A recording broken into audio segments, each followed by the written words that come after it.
Opportunity surrounds me. Isolation found me. Never thought I'd make it this far. Never thought I'd make it. Real niggas all around me. Remove the fake from around me. What's going on? What's going on? It's Mr. Nettles, aka DaWayne Nettles, and I'm here with my brother to my left. Let me introduce yourself. I'm Jose Rivera, you feel me? Just ready to let's get it. Let's go. All right, this is the Laughs and Hip Hop Podcast.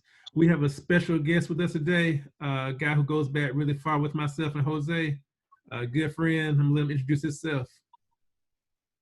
Man, Maximillian, man, whatever you want to call me, man.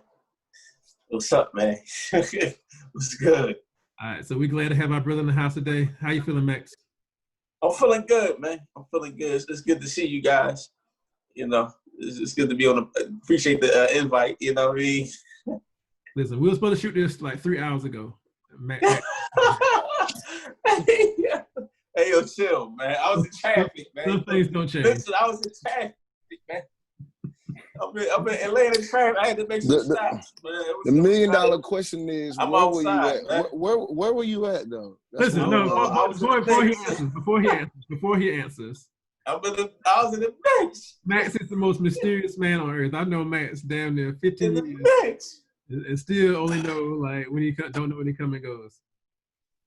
In the mix, man. I was in the mix, man. It's a lot going on, man. Even though it's Corona time, man, it's a lot going on in the city, man.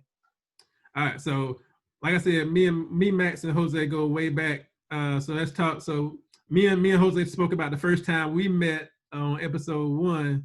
So I think we should jump into how we first met Max in episode 2. So Max, what do you remember about the first time we met? Man, I don't remember none of you do. But listen, I don't remember meeting none of you guys. All I know is I remember meeting the associate and through him, meeting you guys. But I forget whether it was at Benedict, of course, but I don't remember. I don't remember, to be honest. Max forgot, but I ain't forgot. So listen. We used to have a spot at Benedict back in the day. We had education department had what we called a curriculum lab.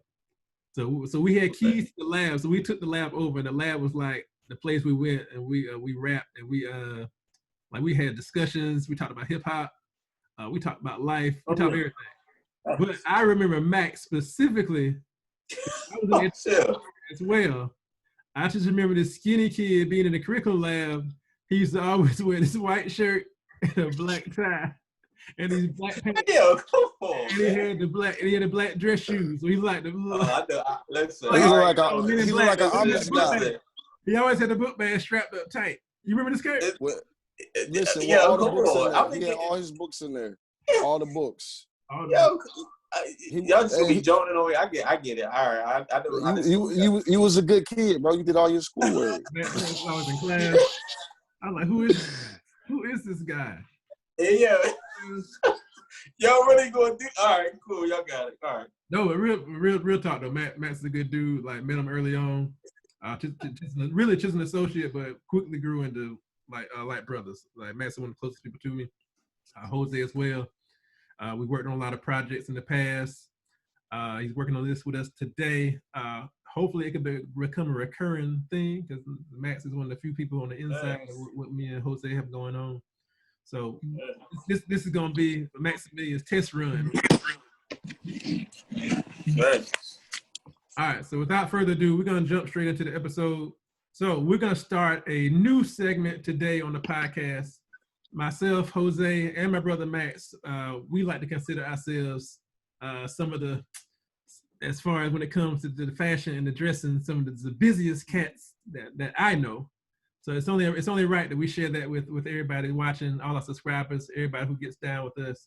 So we're gonna have a new topic called "What Are You Wearing?" All right. So since Max is our guest, I'm gonna be a good house guest. I'm gonna let Max lead us off with what are you wearing today, Max? Highlight what you. Man, I got my LA hat that I've had since Benedict. I got my diamond Supply. We see you with the Diamond, diamond. Diamond Supply. And I got some Vans, something light, man. You know, I'm chilling, man. You know, Make some chill. chilling. That's the only way to be. All right, what you got? What you got for us? You know, I got the, you know, I'm in Atlanta, so, you know, I got the Atlanta Braves, John. You feel what I'm saying? You know, I got to, you know what I'm saying, keep chopping, chop. You see what I'm saying? I got the dad denim hat. Then, you know, I got to, let me pull out. You know, I'm barefooted right now, but, you know, if I was going out somewhere, you know, listen. What? I would have been pulling out, ready to hit the streets. Corona stopping me, you know what I'm saying? But let's go with what you got. Let's go, Wayne. We over here the Corona swag. So I'm gonna start with the kicks. No outfit is complete without the kicks. So you start from the ground up. So I'm gonna start you guys from the ground up. So the kicks, they're not on my feet because currently I'm wearing the Adidas slides. But when I'm going out, all right, today look, this is okay. purpose. Rocking the That's tough. The 13, right. or the 13, the He Got Game. That's tough, man. We talking about He Got Game. Shout out my boy Spike, my hat, my dad, 19, 40 Acres and a Mule from Spike Lee. We supporting Black business here, so support my boy Spike, 40 Acres and a Mule. Also, I'm rocking the support Black colleges hoodie, another Black-owned business. Please go support them. We support HBCUs on the show, so we always gonna highlight that. And that's what I'm wearing today. I'm also wearing some mesh sweatpants, but I ain't gonna show that. And me and my fellow guy Max, we thinking you're doing a little bit too much. Man, this guy, this boy showing off, right? He had to put the listen, he look like them J's is extra. Them J's extra fresh. Like he just bought them yesterday. Look, it still got right, exactly. He just got them out the box. Got the plastic on the bubble. Yeah, man. You notice that? Like, they look extra fresh. Like, got a couple wears on them. But we ain't starting though. This how we do every day. This how we do every day. We ain't starting. All right, so that's what we are wearing. All right, so we're gonna move straight into the first topic for today. I showed you guys my hoodie, support Black colleges. So with that being said, we're gonna move into our first topic. It's been a discussion as of late about a lot of young recruits considering to go to HBCUs to play sports at the next level. So our first discussion, we're gonna talk about top recruits attending HBCUs over PWIs.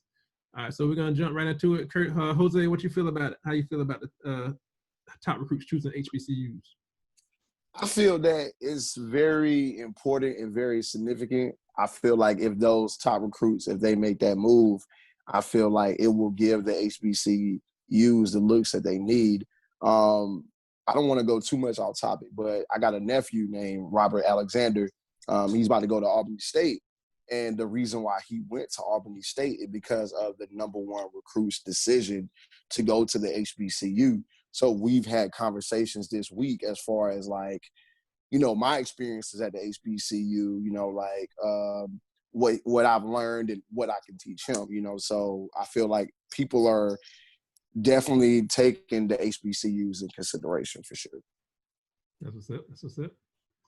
How you feeling about it, Max? I feel like it's dope, man. Like with Mikey, you know, Mikey's like upcoming. For those who don't know who Mikey is, upcoming sophomore, basketball, high school basketball, and you know, him saying something about it is definitely been making a lot of noise, and I think it'll be dope. You know, I'm shedding some light on the HBCU. You know what I'm saying? PWIs be getting so much light, and NCAA's, it's, you know, everything ain't, you know, it's kind of crazy right now, but I think it'll be dope for, you know, a lot of those athletes to go to HBCUs instead of PWIs right now. A lot of them going pro too. So, right. You know what I mean? Going to pro, right, going overseas and stuff like that. So, you know, we'll see. Right. I'm going to jump in. So I think definitely a good look. One, for even to be in consideration, that young guys are considering going to HBCUs over PWIs. It's definitely a good look for HBCUs. It's definitely a good look for the young brothers who are excelling athletically to really consider HBCUs. over PWIs, being that they have quote unquote better facilities. They have the best coaches. Right. This is where I stand on this. This is what I feel. With the current state of NCAA, of course, the structure and how NCAA football currently works, only the top schools are going to have a chance at winning a national championship year to year anyway. Right. But I think where we'll see the biggest impact, and where I think we'll see impact immediately, is with the NCAA in terms of Division I basketball. In the state of how it stands now, if you're Division I in NCAA, if you win every game on your schedule, you're national champion. So we could literally see impact by top recruits choosing HBCUs, if it's done correctly, if it's done effectively, almost immediately. For example, imagine a recruiting class like Coach Cal gets at Kentucky every year. Opts to all go. Let's have communication, talk. You know what? We're not going to Kentucky. We're going to Howard. Right. And we get 5 of the top 10 recruits in the country going to Howard next year. Money. You'll literally see an impact in that team immediately in the NCAA. Oh, thanks. Right. So I think that's probably gonna be the biggest, as far as the most bang for our buck immediately. See what happens in the basketball standpoint, and then the way I look at it too, if I'm a top recruit and based on just the way the NBA is set up, the way the structure is now, you had to be a year removed from your high school graduation. A lot of these players are going to play college basketball for 1 year anyway. Exactly. So if you're not making a long-term commitment, what's it going to hurt for you to choose a Howard over? Right. Exactly. To choose a Morehouse over a Kentucky, especially if the goal is the NBA and the talent's there, you're going to get drafted a year out anyway. Right. So why not go to school with your own? Why not get back to your own and bring that spotlight to the HBCUs? I think to me it's a win-win, to be honest. It's a win-win. It'll be a challenge too. You know what I'm saying? Like, it'll definitely be a challenge too. You go against those, especially if you're a competitor, go against those big schools, like, that'll be dope. Right. Mm-hmm. You're right about that, for sure. It's a big deal. All right, so we'll talk about basketball. Let's just switch directions and focus on let's look at the NBA. Just announced the other day, NBA is officially about to restart. What are your guys' thoughts on the NBA restart? Man, I'm loving it, man. Like, to be honest with you, because it's like, man, I'm tired of looking at, every time you look up, like, I'm looking for some sports, man. I'm looking for something other than, to take my mind off of, what's going on. Like, what you say? Tired of watching cornhole competitions on ESPN? That's what I'm saying. Exactly. Like, I'm ready for some ball. Like, not to, stray away from what's, the main cause, but I don't think it has to stray away from, the movement, the Black Lives Matter, but I just want to see something else. You know what I mean? Mm-hmm. You're right, Max. I definitely agree with you, bro. 100%.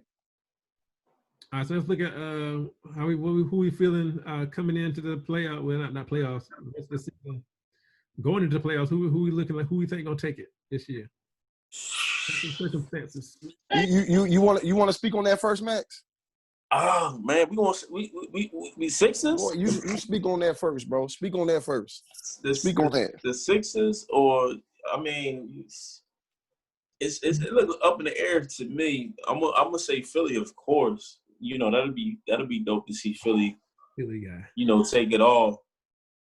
But man, I think it's gonna be up in the air. Like, a lot of people gonna say LA, whether it's the Clippers or Lakers. We'll see, man. We'll see. But on that note, I'm gonna jump next. Max, okay. I'm in LA. I'm a Laker guy, so I'm rolling with Bron and AD. Now I will say this: this is a unique scenario. So we haven't seen this before. So we don't necessarily know who's playing. We don't necessarily know what the rosters are gonna look like. So ideally, I would like to see LA win. But honestly, I think this may be anybody's year with the circumstance we have this year. So I can see LA. I can see the Lakers. I can see the Clippers. I can see Milwaukee. I can see a healthy Houston make a run, being that it's an ideal situation. I think whoever gonna be hot, like, you know, whoever get that, you know what I mean, that momentum, whoever hot, you know, get on the winning streak, you know what I'm saying? Like, I don't think it's like a clear favorite like that. Yeah, who you feeling good about, Jose? My two teams I'm gonna take right now would be either a healthy Clippers. They're gonna knock out anybody, hands down. You know, I like Paul George. I like Lou Will. You know, I like Harold. You know, he's gonna get dirty in the paint, hands down. You know, and we can't forget about Kawhi. We can't. Healthy Kawhi, he gonna knock him out. Like, he gonna knock him out, hands down. And my dark horse, I'm going with the Rockets. And the reason why I say that is because I feel like James Harden, I feel like he's tired of people saying he can't get to that next level. He can't get the ship. And I think Westbrook is the same way. But so they've never played with each other. They've always played with like downgraded versions of themselves. So now they're playing with individuals on the same level. You got a Westbrook that can get you a triple-double, but you got a Harden that can take over the game and give you a 60. Westbrook has never had a Harden, and Harden has never had a Westbrook. You see what I'm saying? And we can't forget about P.J. Tucker. We can't forget about that. We know he's going to play defense. We know he's going to play hard. And we know he gonna be just fresh to death coming through the tunnel. Listen, yeah, we it's not about fresh to death. See, that's your problem right now. Ain't my problem. PJ, listen, Worry about you fresh look to good, death. you play good. Listen, it's about getting to the next level. Good. It's about getting to the next level. You see what I'm saying? PJ Tucker gonna be fresh regardless. First team drip team. Him and Russ. Drip. All first team drip. All first team drip, buddy. If they don't win a chip, they gonna win the drip chip. They definitely got the drip championship on lock.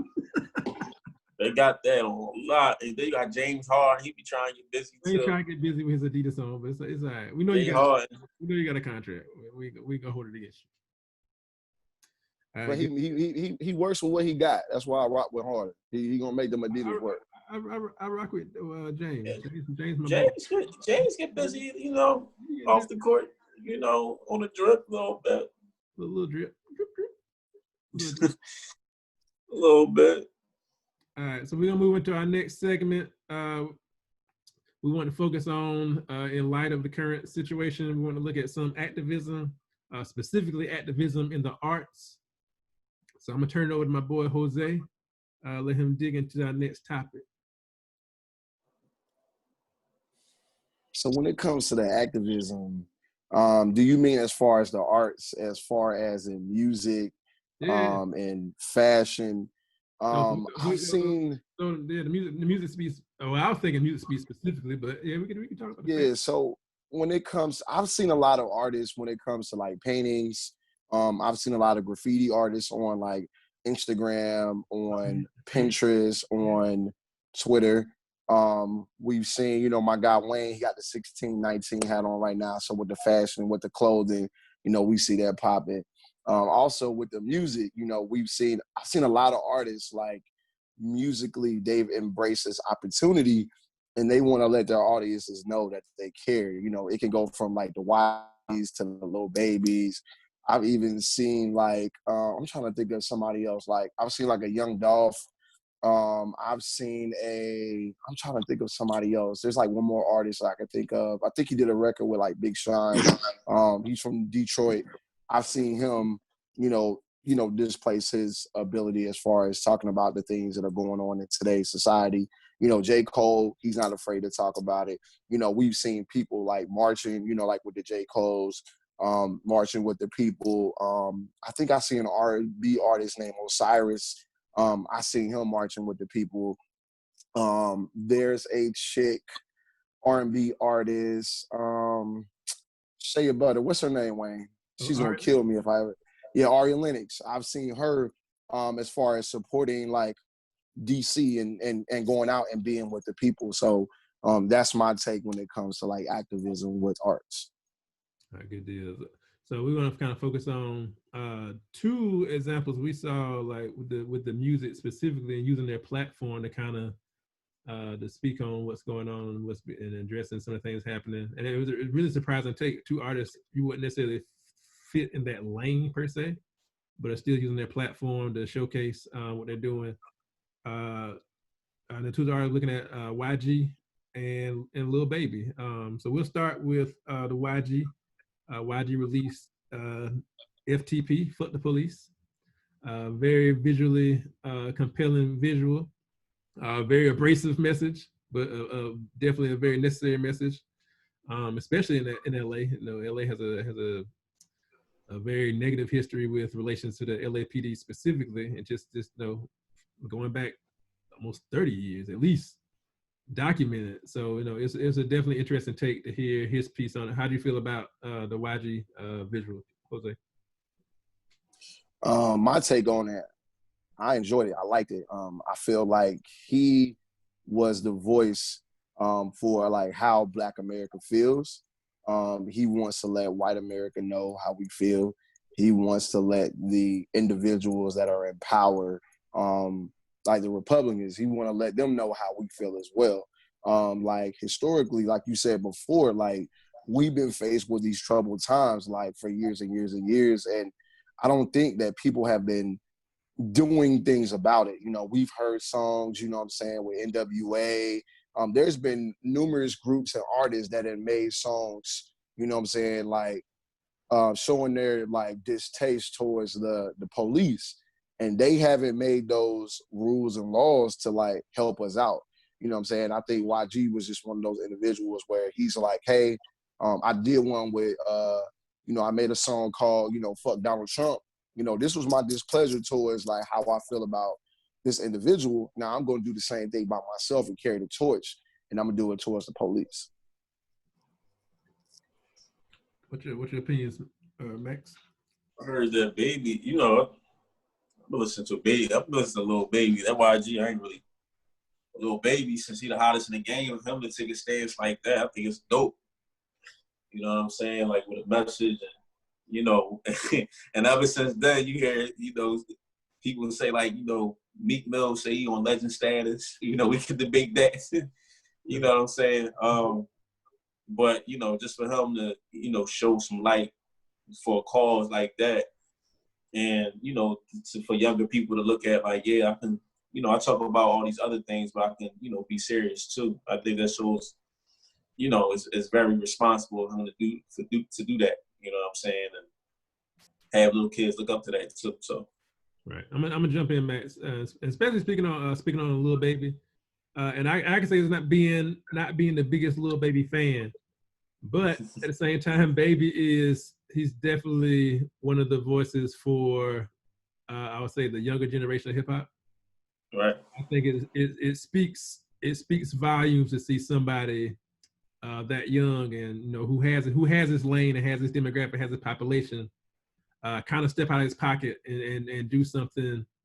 You know, I feel the need to speak on this. So it's very impressive. I would say I listen to it. Again, not the biggest Lil Baby fan, but you know, it's stunning visual.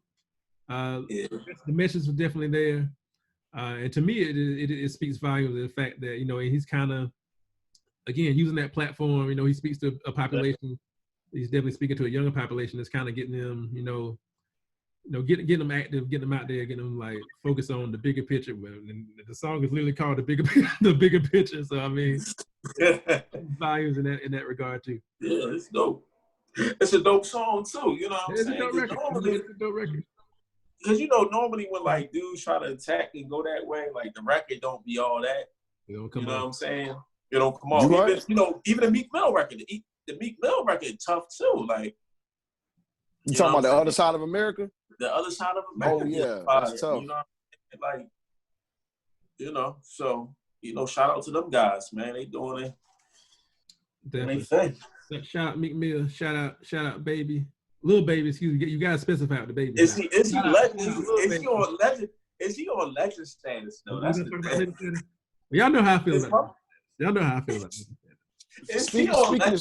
Speak your mind, man. It's a platform for the youth to understand how you feel. In a very respectful way. And this is not coming off haterish because I'm not a Baby fan. I am not in the business of crowning folks before we see the extent of their career. So legend is a very, very big, very powerful word. So I don't quickly throw out the word legendary in regards to people. But Lil Baby definitely, he's on trajectory. He's definitely on trajectory. But you know why Wayne Kurt, you know why I think the reason why that's been said, I think for him to talk, his content and him to go in that direction, it's like, oh snap, like, oh damn, I ain't know Baby had that in him. So I think that's the reason why, people was like, yo, or Meek Mill was like, man, Baby on, let alone he's been having a crazy 2020 on a crazy run. And for him to take a stance, and talk about something political, you know what I'm saying? It's like, oh, snap. Like, you know what I mean? What else can he do? So, He's having a good run. Yeah. So, I mean, my observation of it is, like, if the youth is going to come to me and they going to tell me, like, hey, Lil Baby to go, I'm not going to disagree with them. I'm not going to agree, but I'm not going to disagree because Lil Baby doesn't speak to me directly. Hold on. Lil Baby doesn't speak to me directly, but you have to realize as well, in the youth eyes, I'm just putting myself in their position. Lil Baby's content, he's always talking about trapping, flipping money, making money, providing for his family. We know what type of content Lil Baby has, but for him to create that type of record and do it so well and do it so effectively, they're like, okay, Lil Baby is going in the lane of like the Kendrick Lamars, and don't skim me alive, Wayne, but he did that very well. He executed that record extremely well. And that's why artists like Meek Mill, they see that he has the potential to be legendary, and they're not afraid to say it now. The what to be legendary? He has the ability to be legendary. Oh, that's what I thought. I'm not gonna discount. I'm not gonna discount the kid. He definitely he's on trajectory. I think, but just from my stance, we have to be very careful about throwing that around legendary words. Because listen, we throw around words like legend. We gotta think, like, does this discount our active legends? Right. I think I took it. Just my stance. Just my stance. Say what you got to say. Don't bite your tongue, bro. Say what you got to say. Listen. I just felt like when Meek said it, I the way he said it, I knew he was coming from a place where he's like, yeah, his trajectory, like, yeah, he's on that, he's on pace. Just like you said, when he's on pace. You know what I mean? He keeps going, stay relevant. Like, it's definitely, meant to happen. You know what I mean? We'll see what the cars hold for Lil Baby. And then I'll say this too. I'm hopeful for the young brother. I ain't even stunting my man. Oh yeah. Hope the man continue. Hope the man much success. Hope he reaches legendary status one day. Yes. Okay. I appreciate that, man. I'm gonna hold you to that too, bro. Hold me to it. Listen. When we get to an episode, listen. We'll track the episode. When Baby goes legendary status, we're gonna have a celebration of Lil Baby. Okay. Yeah. I mean, my thing is this. Like, I'm not for, because gold legend is thrown out there so much that you don't even have to be on that level for somebody to call you a gold or legend. Like, it's loose now with that. You know what I mean? Instead of guys putting in that work. You know what I'm saying? You gotta hold guys to a standard, though, man. Yeah, you got to. Gotta hold them to the standard. All right, so we're gonna hop into our next topic. I know Max is very passionate about. So we're gonna discuss cancel culture. All right, so cancel yes, cancel culture. So cancel culture has really been in the spotlight lately. So first we're gonna get everybody's thoughts on cancel culture and their feelings about it. So I know how Max feels very passionate about. So I'm gonna let Max go last. Oh man, listen, as far as cancel, yo, like, listen, man, like, these guys are crazy, man. Like, you go on Twitter, you go on Instagram, they talking about Kendrick Lamar, like, they talk about J. Cole. We talking about two influential hip hop artists, and people just spewing hate, like, yeah, they're canceled, and I'm totally against it because, you know, you just have random people just, you know, knocking people that's really doing something out here. Like, I can't vibe with that. Definitely. How you feeling, Jose? You know what? To be honest with you, I don't agree with cancel culture towards artists that are actually going out doing things effective for the community. But like, there's some nut ass niggas out here that's using the culture. I'm gonna call a spade. I'm gonna call a snake a snake. I'm gonna call a spade, bro. It's people out here that are using our culture, bro. And I'm gonna be honest with you. It's like when I look at, I'm trying to see how I can describe this where I don't come across like a villain, but when I see artists that are not a part of the African American or the Black community, right, and the Black community is embracing them, right, and they see this stuff going on every single day, and they don't speak out about it, right, and when Black America is doing what they're doing right now, and they still don't speak about it, I don't really have no respect for those artists because they only use us when it benefits them.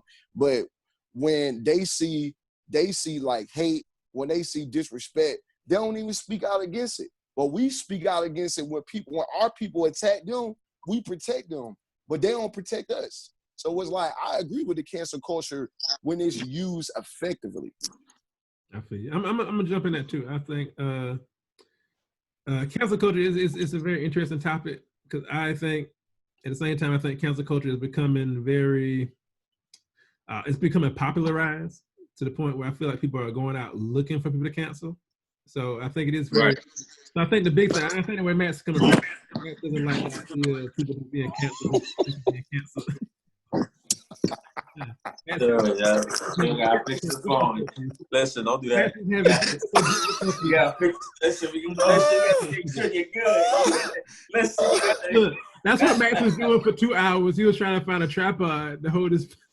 Don't do me like that. Don't edit this out either. Don't edit this out. I'm just saying that the people saw you, bro. It's cool. Like, listen. If you want to see. Yeah, but those are growing pains of the podcast. I'm holding it up. Like, you know, I'm holding it up on the phone. You hear me? Don't edit it out either. We ain't gonna edit it out. We're gonna give it the world. Like, no, leave all that in there. Listen. Just leave it in there, bro. Back the way we're going. I think. Listen, I'm grinding so I can get the tripod. But I think from the cancel culture perspective, I think we had to be very specific of what are we canceling? Because some people like Jose said, and maybe not from this. I'm not approaching from the same standpoint he is, but from the standpoint of some people need to be canceled. If your codes and ethics don't line up with what is representative of stand up, you have a right to be canceled. Yes, sir. But Wayne, I think it get. I hear what you're saying. It gets, you know what I'm saying? Like, you know, culture vultures. Like, I feel like, you know, like Buddy with the hair, he need to get canceled. You know what I'm saying? Like, boy, you know, with the colorful, you know, that dude, he needs to get canceled. That guy. Yeah. I'm not gonna call his name. Yeah, we don't need to say his name. He needs to get canceled. You know what I'm saying? Call that nigga the Chuck E. Cheese rat. That's what we call him. We ain't gotta say his name. The Chuck E. Cheese rat. That's what you call him. I like Chuck E. Cheese. I ain't gonna call him that. But my thing is this: like, when you start, you know, saying people that's really done put in work and you know what I mean, say they need to get canceled, whether you're playing, because people take that stuff. You know what I mean? Like, once that gets out. They do. A lot of people start running with it. You know what about the people that don't do nothing? You see what I'm saying? I think it's even worse. So like, if you're not in our culture, right, and we allow you to be in our culture, right, and you're like, I'm gonna give you an example. Like, I love how Royce the 5'9" and how he involves like Eminem, like in the Detroit community. I can tell that Royce the 5'9" cares. I can tell that Eminem cares. Now there are other artists that are not a part of the African-American community that are literally sitting here allowing like Fox News and they're allowing like these people to say whatever they want to say about us, and they don't say anything. They don't say anything at all. And then when we have our issues, they run away. They go do country music and they go do pop music. They don't want to be rappers no more. They only do it. There you go. So we got to cancel you. Completely. You know, I'm gonna say this. I'm kind of go off topic, not too much. I don't know if that's a hip hop exclusive thing. Like Black culture in general has forever been, people love our culture but don't love us. There you go. You gotta love both. And when they say, listen, everybody want to be a nigga till the police show up. There you go. Yeah, when that money comes in. I think a lot of that, and by no means am I telling Black people to take ownership for the things that have been done to us, but I think we have to be accountable about what we allow and who we allow into our culture. Like yes, this is a safe space, but okay, like you want to be a participant? Are you here genuinely? Are you going to be a participant?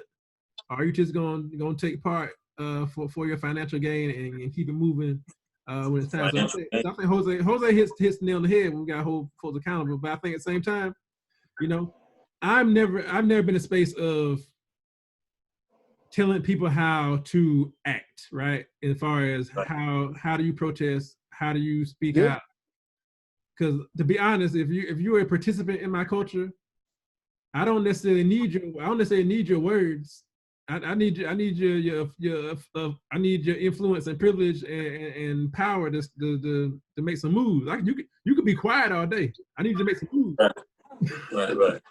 That's what's gonna help. You right. So I mean that's a big thing. I think, but I think that's cancel culture. I think people are looking for things to cancel.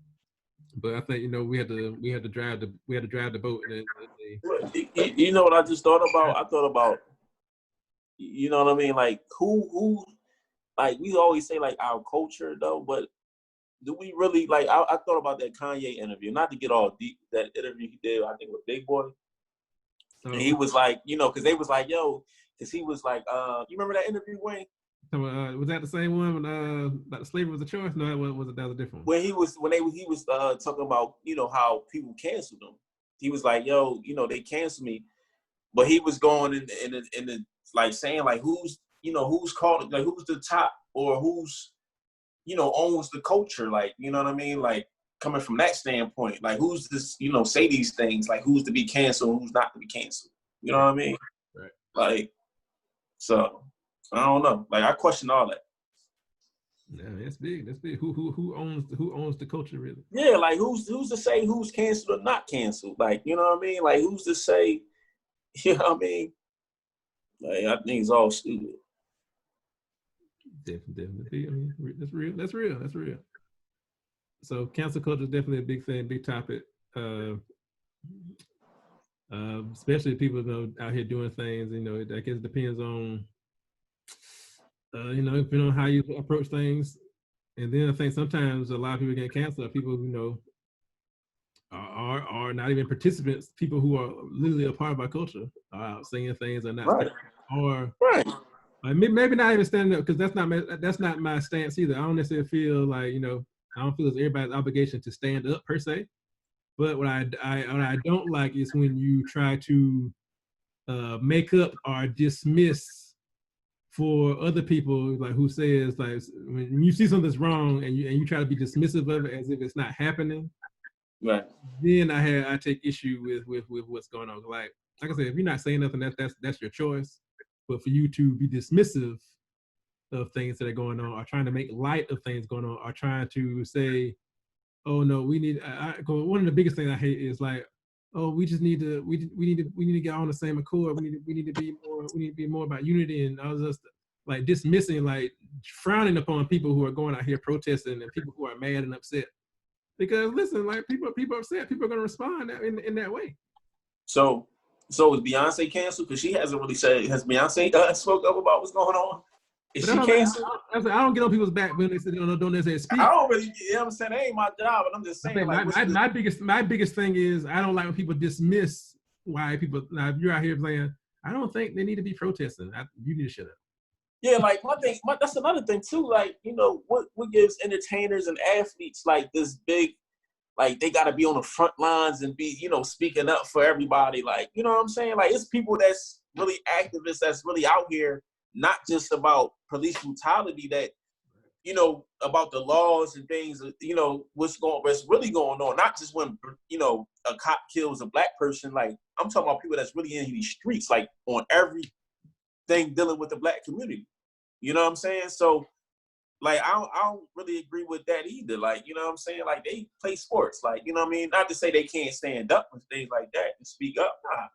Nah. But it's activists. It's people that really out here that really, you know, do this. Not just when something like, you know, you know what I mean? Not when a George Floyd or Trayvon Martin, you know what I mean? People that's really, you know, seeing what's going on in these courthouse officials and everything like that.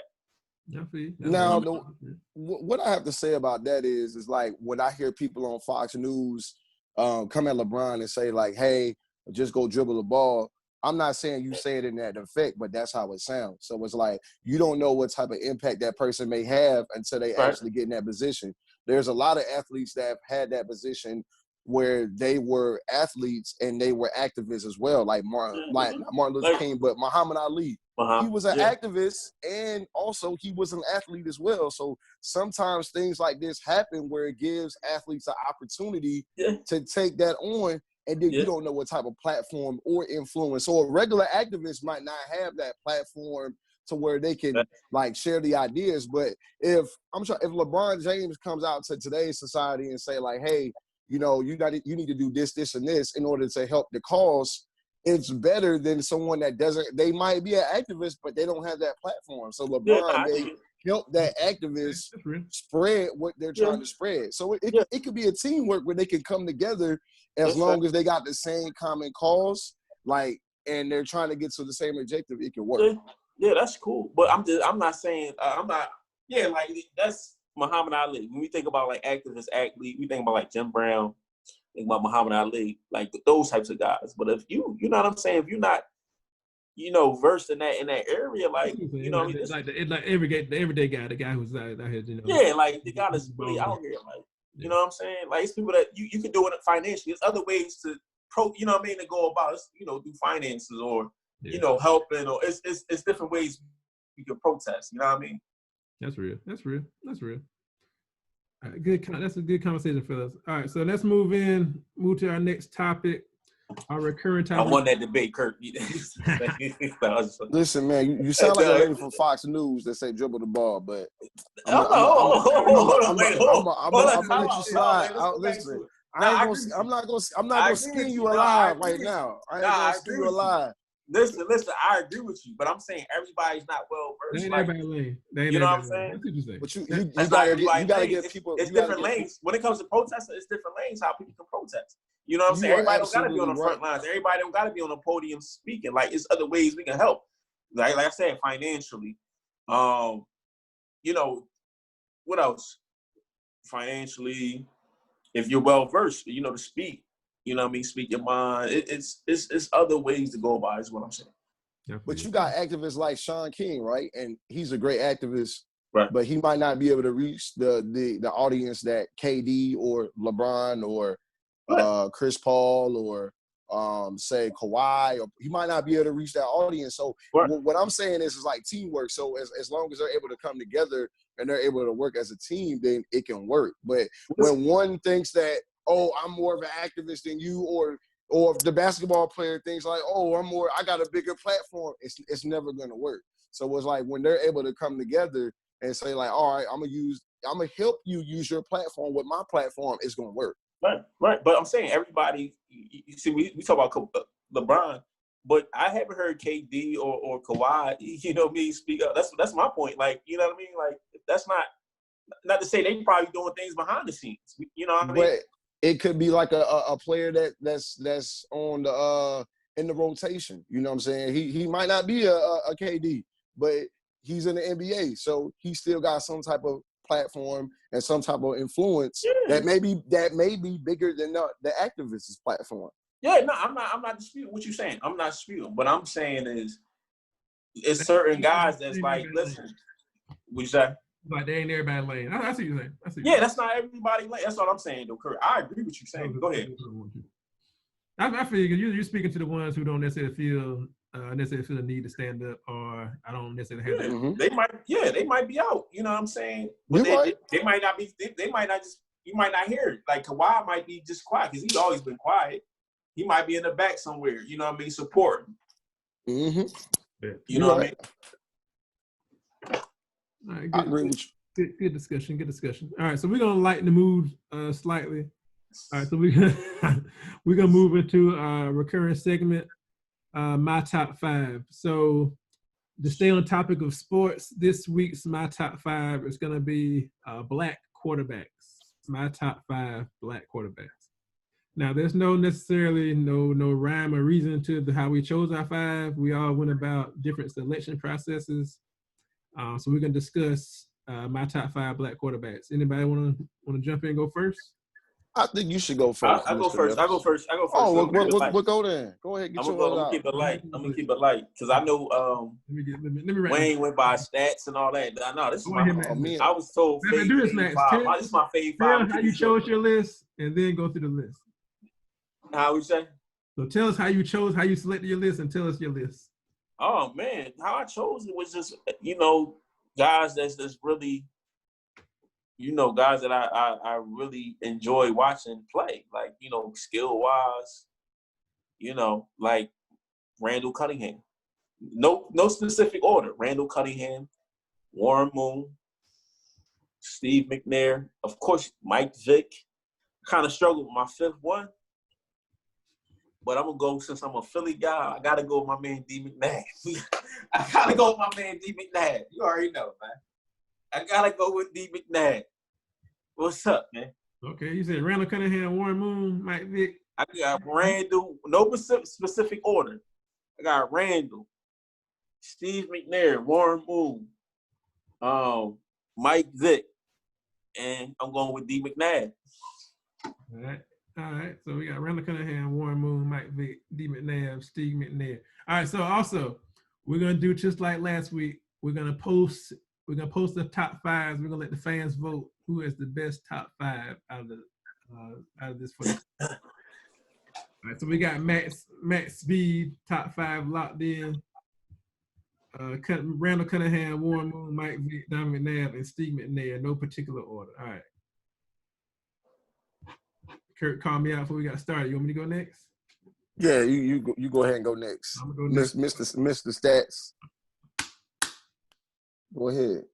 Like I like to keep order and have some type of rhyme or reason when I come with my with the things I speak on the podcast. So I really did some deep thought-provoking thinking, and first of all, I just chose guys who I was very passionate about growing up watching, some guys who are currently playing, some really skilled brothers. And I ran into a dilemma because I had way more than 5 quarterbacks. So at this point, I had to move from my heart and move more with my head. So I had to delve into the stats. So it hurt my heart making this list too, because I felt like I was leaving some of my brothers high and dry.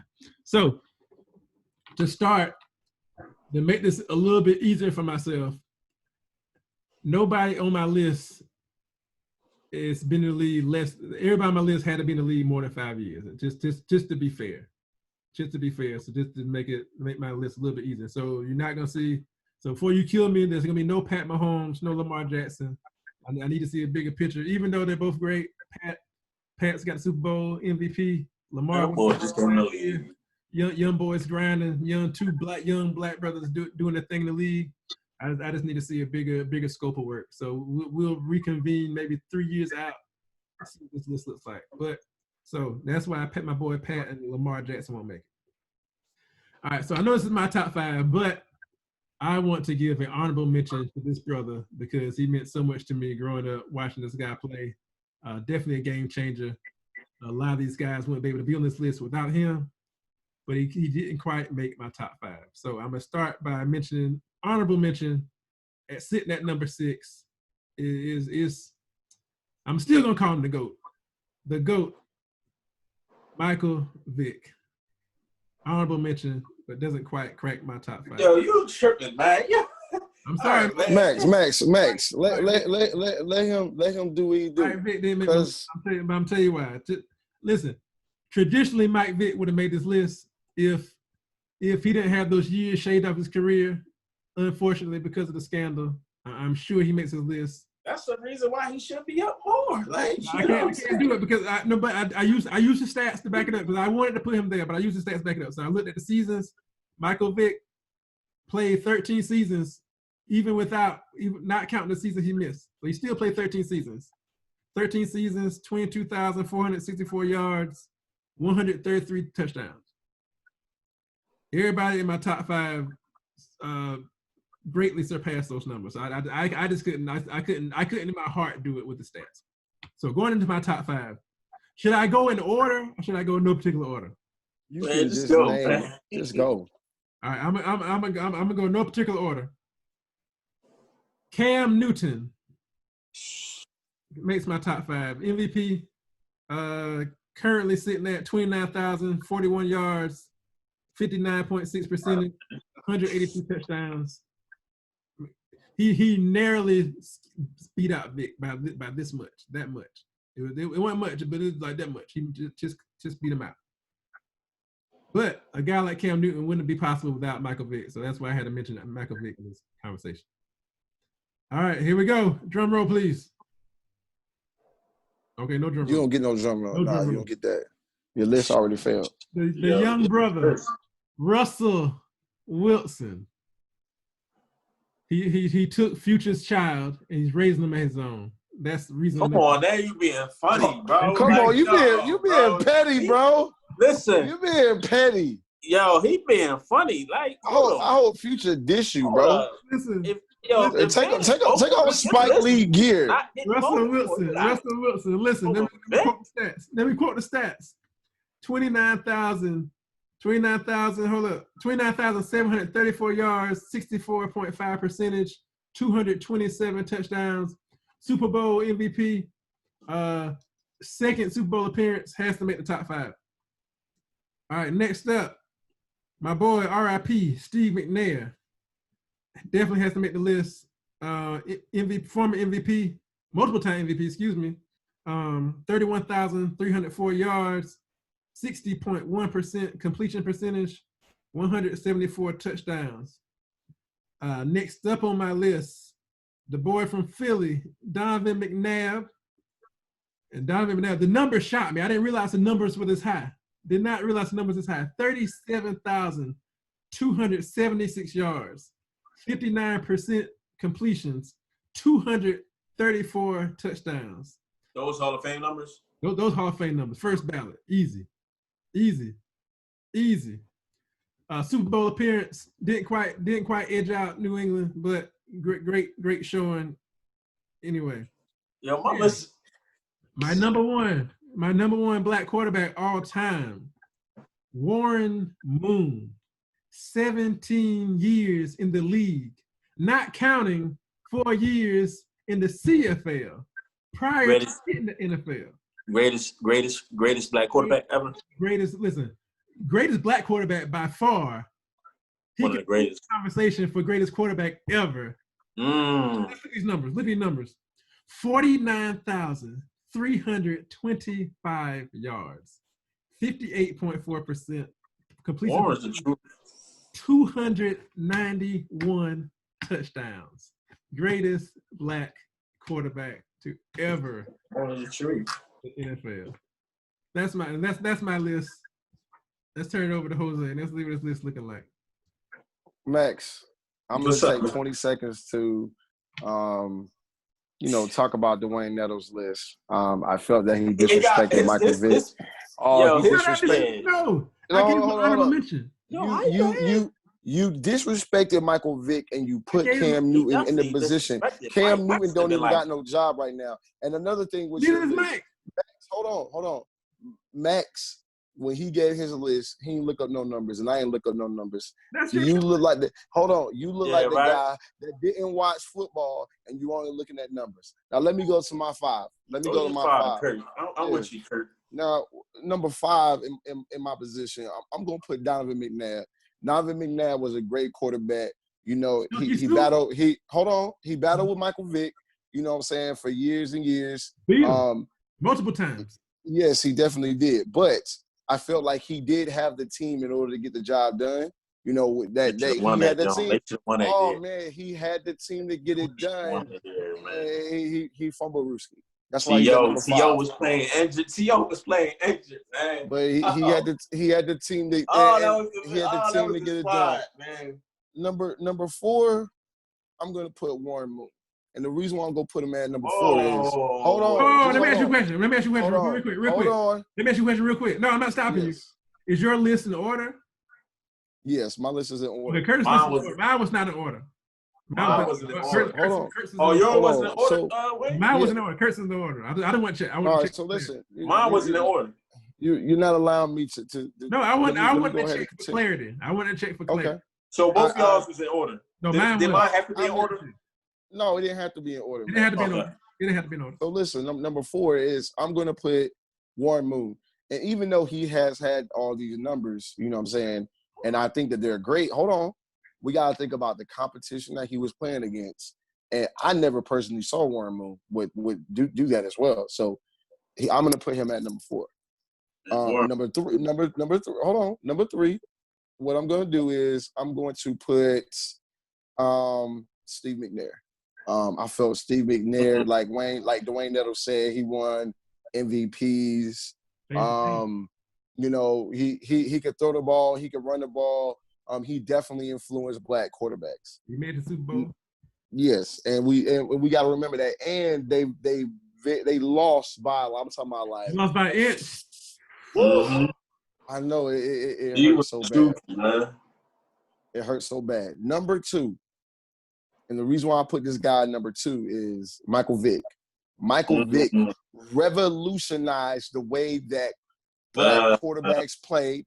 He revolutionized the game. He was at one point in time, they said Michael Vick could have been the fastest guy in the NFL. They said Michael Vick was the fastest guy on his team with D'Angelo Hall on the team. Michael Vick playing a game, I will never, ever forget this, when he was playing against Dante Culpepper and Randy Moss, the Minnesota Vikings, where he had 2 Minnesota Vikings run into each other while he slipped between them. I've never, ever seen a black quarterback ever do that. When it comes to being elusive, Michael Vick was the best, in my opinion. Everybody wanted to be Michael Vick when it came to the Madden games. Everybody wanted to play with the Atlanta Falcons because of what Michael Vick could do. Now, the number 1 black quarterback in my position, and the only reason why I'm saying right now is because of the years that he's had, I'm going to say Russell Wilson. As far as the accuracy between all these black quarterbacks on the list, Russell Wilson is number 1. Russell Wilson has the ability to still run the ball and move it up the field, and he has a championship as well. And he went to the Super Bowl 2 times. And then you also have to think about the competition currently right now with his offense. Seattle Seahawks, they're still, as far as one of the great teams in the NFC, and their offense is not as potent as it is. And it's because of the quarterback. That's a good look. And listen, I didn't even bring up no stats like Mr. DaWayne Nettles. I use game film. Wayne, I think he got you, bro. I use game film that I remember, and I went from there. And listen, somebody has always told me this. The numbers only tell part of the story. Listen, I know the numbers don't tell part of the story, but my numbers and what they're doing, it tells multiple stories. Michael Vick, when we look at the numbers, yes, he's very elusive. You know what's elusive? That title eluded him too. That Super Bowl appearance eluded him too. He was dancing around playoff wins. You're right. I mean, but that's your opinion. Listen, Mike Vick is legend. Mike Vick is a legend. And to have him honorable mention, that's you put Cam Newton ahead of Michael Vick. Does Michael Vick have a Super Bowl appearance? Who was on that team? No, we're not talking about team. Who was on that team with Michael Vick? That's another false narrative. That's not false narrative. We got to bring all this into account. That's a segue. Right. We got to look at everything. Listen, Michael Vick that's has a false the numbers narrative. Or the additional accolades. Yo, think about it. Like, listen, So we saying this. Hold on. Let's keep it 100. Like, so we saying championships define. I'm not saying. I'm not saying. I don't agree with that. That's a false narrative. I'm not saying she's a championship. There's a lot of great players. That's a false narrative. There are a lot of great players. There are a lot of great players, but Michael Vick paved the way for a lot of these young brothers. Yes, and the guys that have come after him have surpassed him in terms of what they were able to do in the NFL. Hold on. When we say revolutionize, right, Kurt? He definitely because think about Randall. Like, I mean, because like Vic was different. Randall was Vic was different. Randall, Warren, like the mobile quarterback. Like, you guys was moving, but Vic was on some other.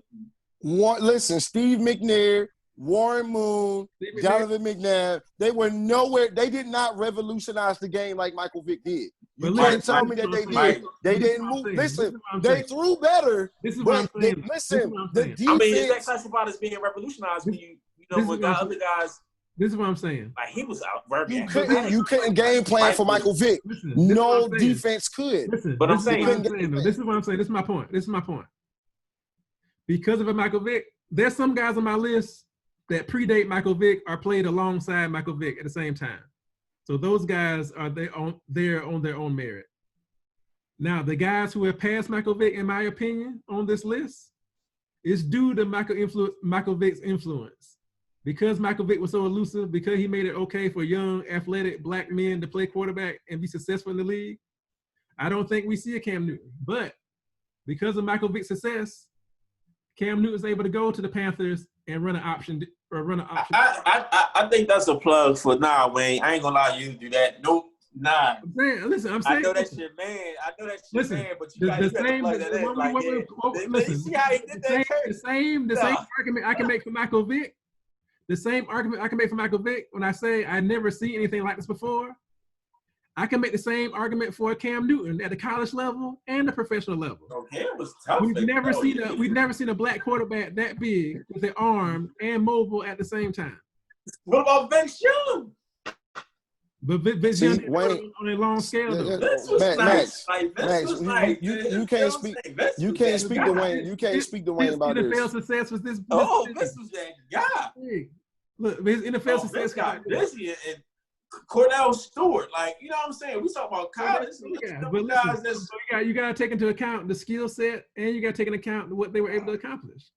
It was some great college quarterbacks. Charlie Ward, you know what I'm saying? Like, but that was my thing. Like, listen. Let's think about this, right? Let's think about this.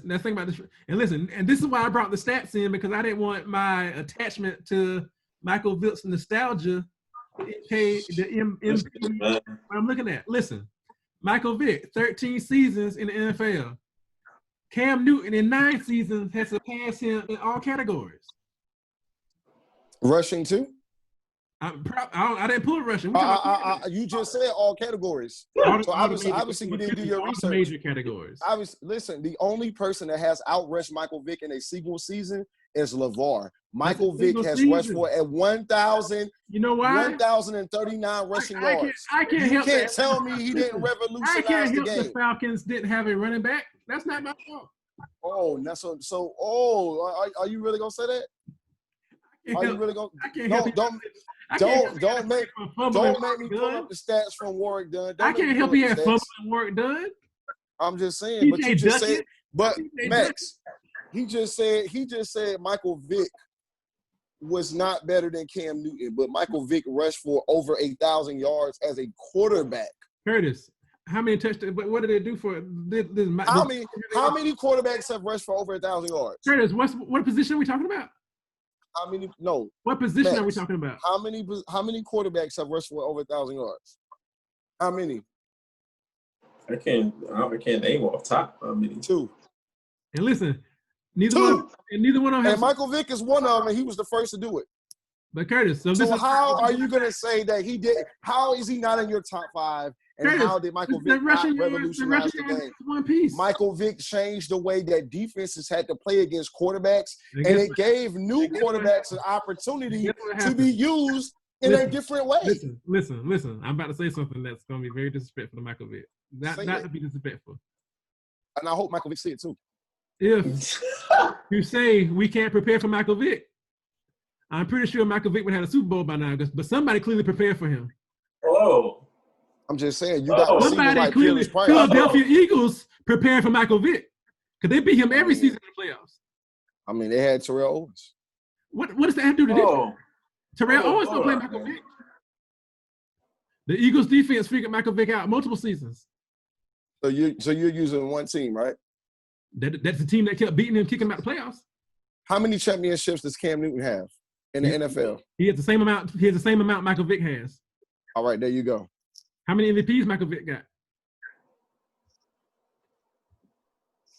I can't answer that question. Okay. But what I can tell you is Michael Vick has 1,039 yards. Man. What we doing, man? Vick over Cam. That's the last. You need to put that up. You need to put that up as a poll. I'll put it up. Oh yeah, that'll be a good poll. Yeah. Stat for stat, Cam Newton has better. There's no stat for stat. Who's a better quarterback? There you go. Cam Newton's a better quarterback. Who's more accurate? Let the people decide. Cam Newton don't got a job right now. Who's more accurate? Cam Newton don't got a job. Michael Vick had a job. Michael Vick went to jail, backed up Donovan McNabb, and then took his job. He was in jail throwing footballs and got a starting quarterback job again. Cam Newton might not. Listen, the prison. But he went to jail. Don't count. But he was throwing the inmates in jail. Michael Vick, listen, Michael Vick. Mike Vick got a prison football championship. That's the one chip he got. Yes. That year with the Eagles. See, DaWayne don't want to put up them single seasons. He don't want to do it. He don't want to do it. Stats don't matter. They do matter. Okay. They do matter. Okay. We're gonna let the people choose that. We're gonna let the people choose that. You're right. That 16-19 cap too tight on your head. I see it. It's too tight. Cam Newton has 6,000 more yards than this man currently, playing 4 less seasons currently. He has 49 more touchdowns currently than this man has in 4 less seasons. And you mean passing touchdowns, that's right? That's not to even mention Cam Newton only played 2 games last season.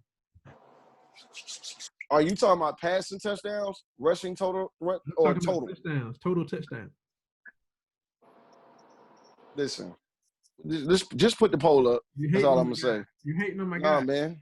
You're still in the style of Larry June. I love Michael Vick. He doesn't crack the top 5. I'm sorry. I know. Larry June, we got a copycat right here. Listen, you letting the Atlanta bias. Listen, man, you see I got that Atlanta gear on. You already know what's up. I see. All right, so we're gonna post it. We're gonna post it up. We're gonna let the fans decide who has the best overall top 5 black quarterback list. Great list all around. Everybody has their own reasons. So we're gonna see how the fans are feeling, who they're gonna roll with, and we'll post the results on our Instagram page later on. All right, so let's move into our false narrative segment. We got the inspiration for false narratives here with us today, the boy Max. I'm gonna go with the narrative for today again this week. I don't know if we're gonna be my false narrative for last week, but we're gonna take another shot at it this week. Are we ready for the false narrative? Go ahead. Ready for it, man. The false narrative for this week is Soul Food is not a good black film. I'm going to tell you why. Soul Food is a toxic movie, and it's detrimental and derogatory to the black community as a whole. Wow. Soul Food is toxic. Would you like to hear some insight on why I feel Soul Food is a toxic thing? All right. Sure, go ahead. Go ahead. How do you guys feel about Soul Food? Do you agree? Or no, I because I got a statement for that, but go ahead. You got a statement. All right. So I'm gonna go into my plea of why Soul Food is a toxic film. Well, I'm gonna go into a few of my pleas why Soul Food is a toxic film. Okay. Number one, Soul Food is a very misogynistic film. Soul Food was constantly dismissing strong Black women trying to hold down for their family while making excuses for a lot of the Black men in this film. I remember specifically there being a conversation between what's my boy, Flynn Ballhead, Makai played, and the other one's husband. She was like, what did he say? He said something like he didn't have a job. He was like, don't tell her you have a job. Don't tell her that. So this man was literally telling this newlywed Black man not to be honest with his wife. Another married Black man telling another Black man not to be honest with his wife. Very, very, very, listen, very, very toxic. Two, when the husband slept with his wife's cousin, the conversation about her being mad was instantly directed at the cousin and not her husband. Deflecting from the Black man being cheating on his wife with her cousin, it became about the cousin's action immediately and not the husband's actions. Another reason who is toxic. Reason number three, this movie is supposed to be about family togetherness, bringing family together through having soul food dinners at Big Mama's house, right? What did Big Mama die from? Does anybody remember? For those that don't remember, Big Mama died from diabetes. They amputated her leg and she died in the hospital because she had diabetes. Big Mama got diabetes from eating Sunday dinner with her family every Sunday. And then after Big Mama dies, the family gets back together and eats the same food that killed Big Mama. We're repeating cycles that are detrimental to the Black community. Oh, and I forgot one. Do y'all remember the uncle who lived in the house? He lived upstairs. Listen, this movie also dismisses Black mental health. They have a crazy uncle that lives upstairs. They put the food outside the door. He snatches the food and he closes the door. They're dismissing the uncle's mental health issues. This movie is toxic. So one of the most toxic Black movies, and it's detrimental to the Black community as a whole. And I'm not here for it. And I'm not going to champion Soul Food as a great movie anymore. I'm gonna let you guys jump in and rebuttal Soul Food. Max, you want to go that's first? Some points, man. That's some good points, man. Like, points. I went to the movie theaters to see that too. But I never thought about it that way. You know what I mean? That's really good. You know what I mean? Like, I never, sat down and was like, yo, never sat down and looked at it like that. Go ahead, Kurt. All right, so this is my take on it. And DaWayne Nettles, I'm really disappointed in you as far as you being an activist in the Black. Hold on, you have to allow me to finish. For you to have on that 1619 hat on and that HBCU gear, but I am so disappointed in you. What that movie did was it showed that what Black America has to go through on a daily basis. It also shows systematic racism as well. Where does Soul Food show systematic racism? Hold on. You're just making outblurts. You're making outblurts. Let me take systematic racism out. But it shows, it shows what Black America has to go through. Any person that is of color, they understand what those people have to go through. Also, in that time period, it was extremely hard for Black men to get jobs. Also, it was extremely hurtful for the Black man not to have jobs in those situations as well. I feel that if those individuals had the same opportunities that white America had, they would not have been in those situations at all. They could have had better health care. They could have had better living conditions. And I think they would have been stronger as a family. So as a whole, it shows the issues that Black America has, and it shows how we're able to come together and still hold those situations down. White America doesn't have to go through those situations like Black America. They don't have to go through that. So they're not going to understand that. And then for you to say like, hey, it's negative, it's negative, or this movie is overrated, like, it's very preposterous. Overrated. And I'm very disappointed in you. It was toxic. For someone, hold on, listen. For me to come to your family's home and then eat the same type of food, you see what I'm saying, that Big Mama had at her house, and no one in your family that I know of has died of those conditions. As I know of, I'm still alive as well. That's the point. My family ain't dying of diabetes. They saw Big Mama die from diabetes. And what they do? Hold on. What type of healthcare did Big Mama have? Big Mama had diabetes. They amputated her leg. What type of healthcare did she have? Did she have preventative healthcare? Preventative would not be eating the same. I'm pretty sure if she had preventative healthcare and she went to the doctor and she was able to, because you're going to have symptoms before, you know. You're going to have symptoms before. Your body going to start slowing down. Your limbs is going to be numb. You're going to know that. When black people go to the doctor, normally, I'm not saying all black people, but during those time periods, healthcare was like, I'm talking about like, it was hard to get healthcare. So when you went to the doctor, your condition was already worse. So it wasn't like she had healthcare like white America had, where if they start having the symptoms, they can go to the doctor for a checkup. Because if you're going to go to the doctor, hold on. If you're going to the doctor every single year, you're going to know. But if you're not going to the doctor for years and years and years, when you go to the doctor, it's too late. That's why they created Obamacare to help out individuals like us to make sure we don't get into situations like Big Mama.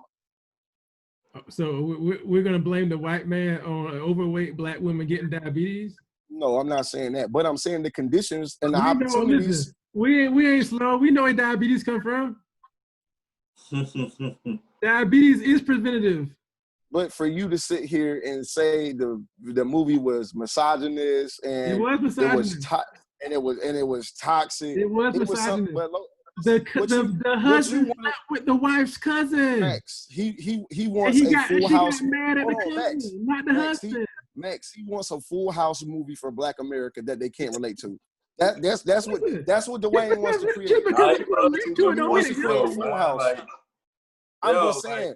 Black America can relate to that. I'm not saying that. That don't mean it's good. Why we gotta relate to that? Why you gotta relate to something negative? I know that. It's the same. It's the same way like the Tyler.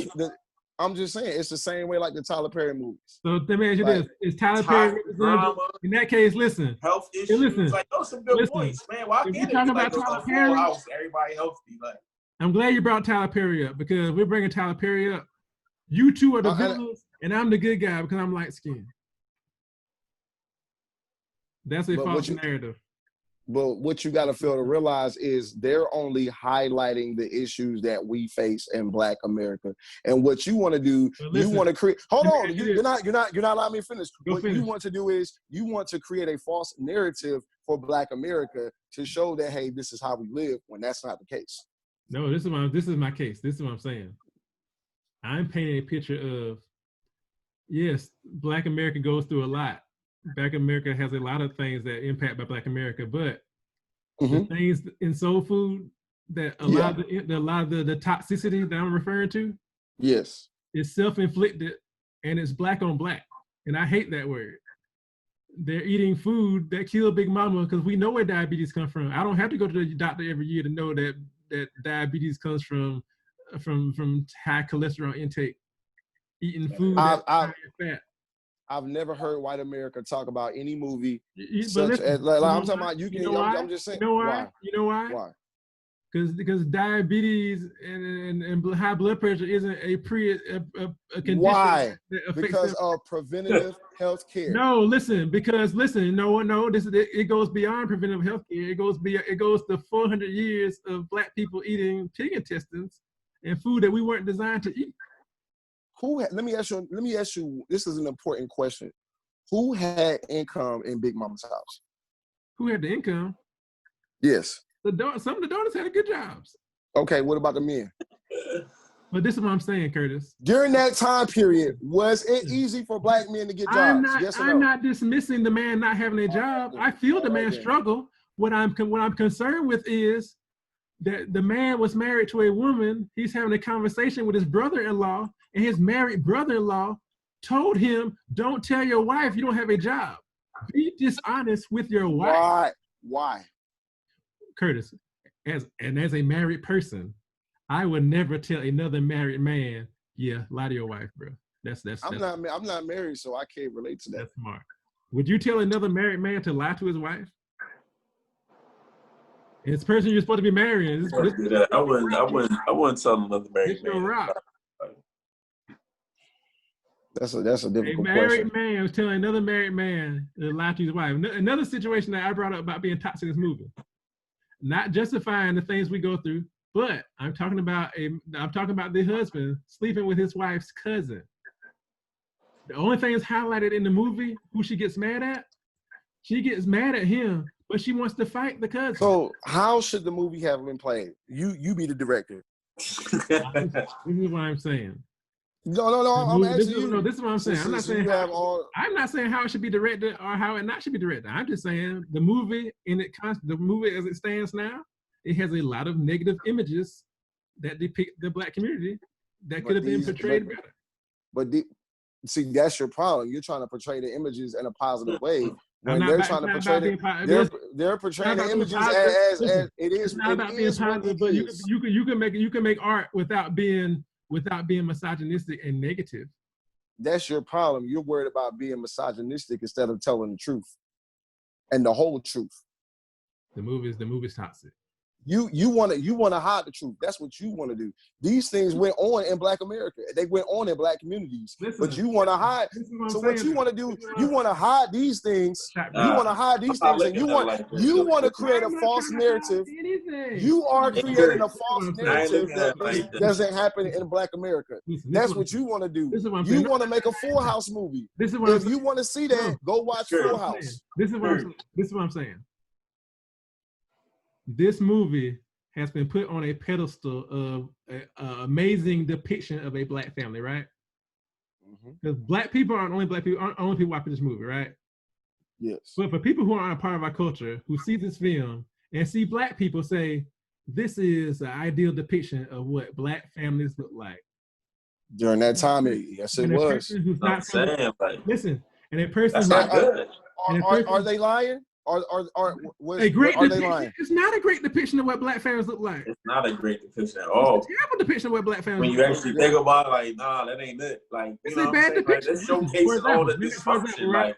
For example, I would never hold up the movie Boys in the Hood and say, this is an amazing depiction of the Black family.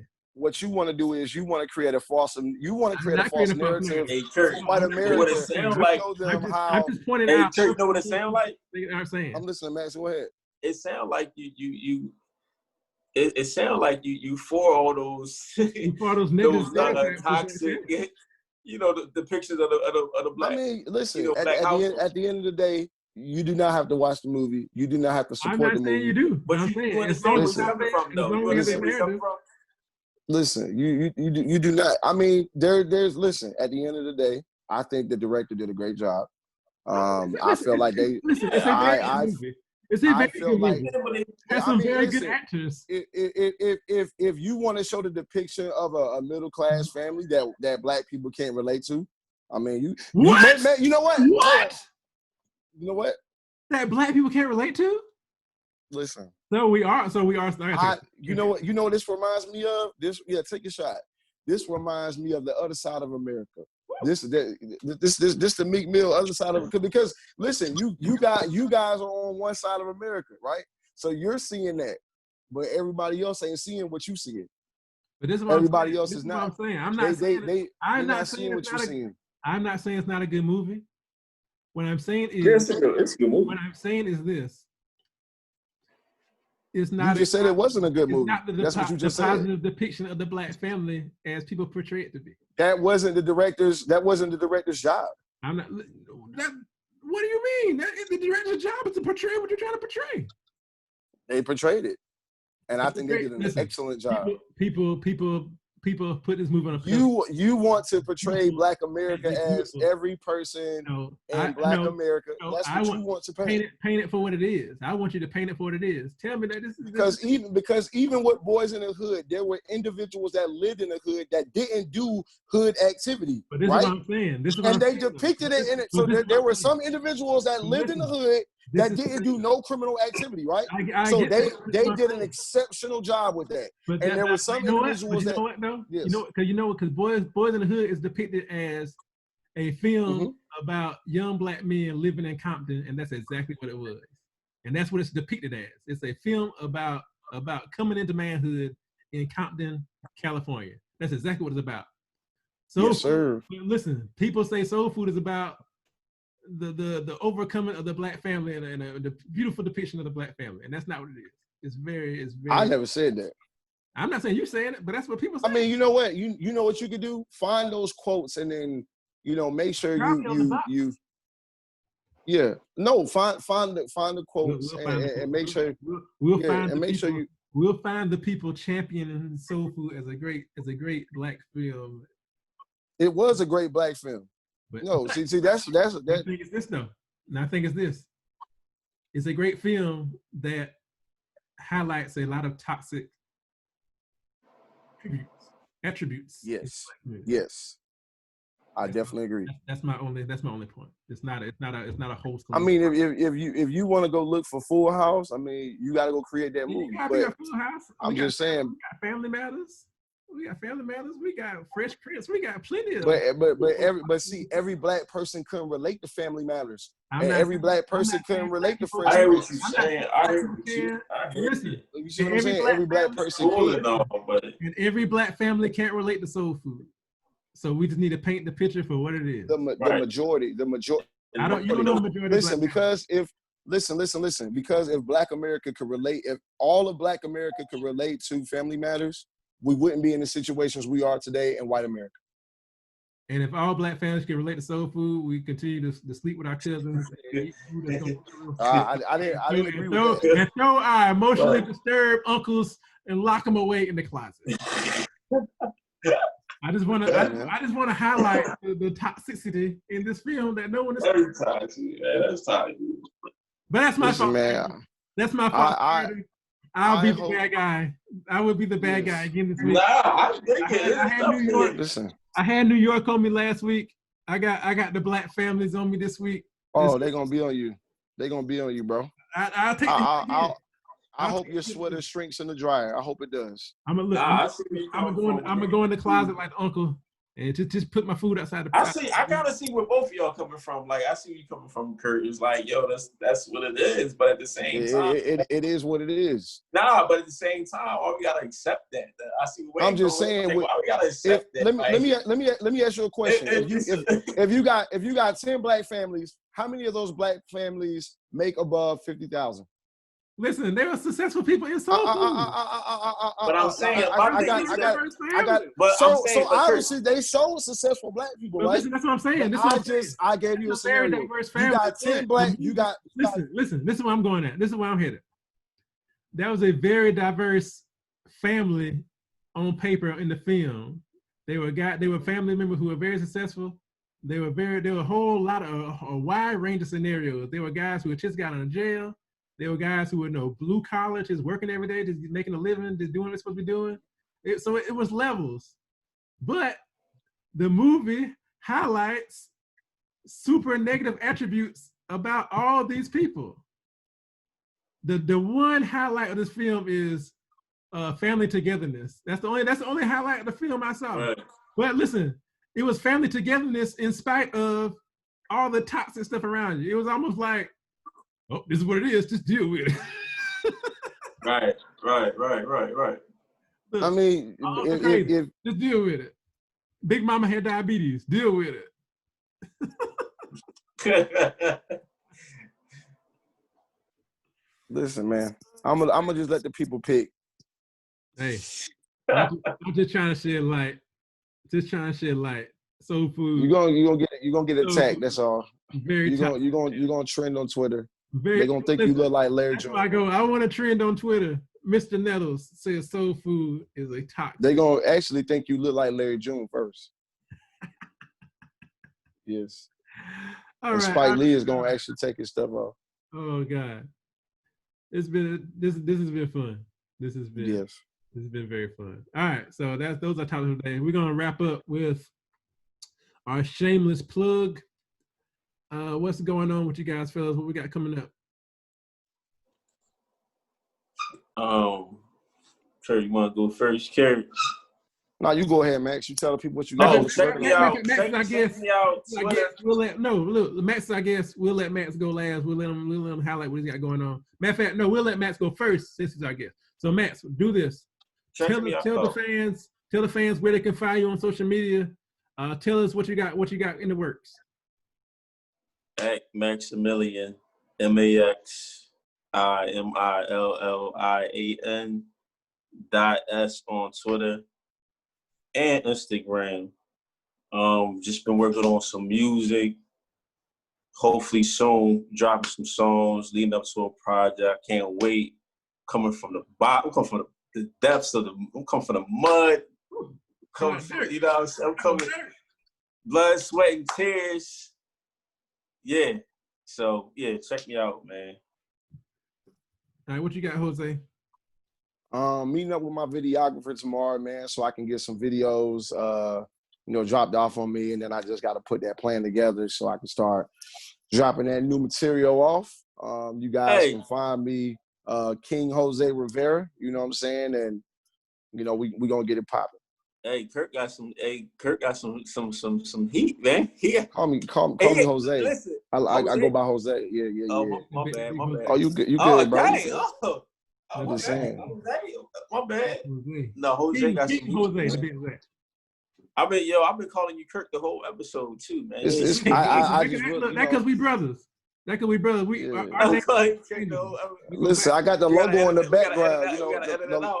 We all go back. That's how the fans know it real. Like we go back. Like we real brothers in here. We call each other by first name. We call us by stage names. Jose got some heat, man. Jose got some heat. Jose got some stuff in the works. Yeah, on some New York beats though. On some New York. New York gritty. Why on the New York gritty. Why it just gotta be Listen, Mr. Nettles knows what's good. He knows why I said that. Jose loves New York. I love New York too. It's not reasonable. I do. Kurt, whoa. Works, man. All right. So what I got coming up, Mr. Nettles, you can catch me next weekend, July 4th, at the Golden Den. I'll be a part of the Laughs and Lyrics HipHop and Comedy Showcase. You can catch me at the end of next month in Charleston, doing open mic on July 30th. Taking my show on the road, going to be hit up Charleston, the first out-of-town show. I'm nominated for Best Local Comedian of Columbia, South Carolina, 2020 Best of Free Times. Polls are open until July 3rd. Please go out and vote. The link is in my Instagram bio. You can find me on Instagram at Mr. Nettles, at MISTRNETTLES on Instagram, Facebook, and Twitter. And you can find the podcast at Laughs and Hip Hop Podcast on Instagram. You can find our podcast, the audio version on Anchor. We're also on Spotify. The podcast is growing. Continue to listen. Continue to follow us on YouTube. Continue to follow Instagram page. We're growing the fan base. We're trying to have genuine conversation with you guys, not only on the podcast, but on the day-to-day on the Instagram. So please follow us. Please engage. Keep the conversation going. Vote for our top fives. We want to see who has the best top five so we can share the information with you guys. But we got a lot of content coming, a lot of good discussions. I think the conversation with my brother Max went very well today. I mean, shout out to you guys, man, for having a kid. You know what I'm saying? Hopefully I come bless y'all again. Listen, Max, hopefully bless y'all very soon. Hopefully it'll be a recurring guest. What's up, man? Listen, man. Listen, you talk to my manager, talk to my publicist. Well, you know what I'm saying? I'm call Max's manager. Listen, I got little baby prices. Look, I'm gonna call myself. Look, I'm gonna call myself. Listen, what little baby say? Little baby say he ain't taking nothing but 200 racks. 200 racks or better. He ain't taking less than 200 racks in feature. You know what I'm saying? That's how we rock. Man, we gotta drop this right now. We gotta cut him off. This is the last episode, man. You Look, talking about 200K? Max gotta get us canceled. What's up, man?